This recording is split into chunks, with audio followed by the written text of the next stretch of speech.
தனியா ஒரு 1/4 கிலோ முழு தனியா எழுதி வச்சுக்கோங்க. மிளகு ஒரு 50 கிராம். இது வந்து கஷாயம் செய்ய போகிறோம், கஷாய பவுடர். சீரகம் ஒரு 50 கிராம். இது வந்து சுகருக்கு கொலஸ்ட்ராலுக்கெல்லாம் கேட்கும். சோம்பு ஒரு 50 கிராம். அப்புறம் வெந்தயம் ஒரு 50 கிராம்.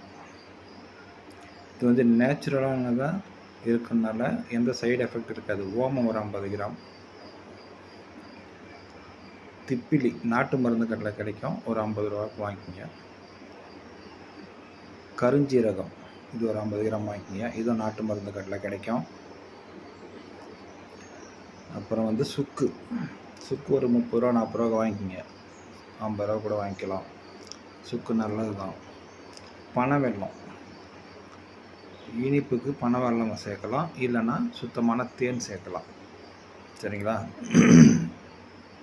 இப்போ இதை எப்படி செய்யலான்னா, நல்லா கவனிங்க. ஒவ்வொரு பொருளாக நம்ம வெறும் வானலில் மீடியம் ஃப்ளேமில் வச்சு லேசாக வறுத்துக்கணும். தனியா மிளகு எல்லாம் தனித்தனியாக வறுத்து எல்லாம் ஒரு பேப்பரில் கீழே கொட்டி கொஞ்ச நேரம் ஆற விடுங்க. எல்லாமே வறுத்ததுக்கப்புறம் அந்த சுக்கை மட்டும் நம்ம தட்டி பவுட்ரு மாதிரி நல்லா தட்டி அதையும் சேர்த்துக்கலாம். எல்லாம் மிக்சியில் போட்டு அரைச்சி பவுடர் ஆக்கி அதை ஒரு டப்பாவில் நம்ம சேவ் பண்ணி வச்சுக்கலாம்.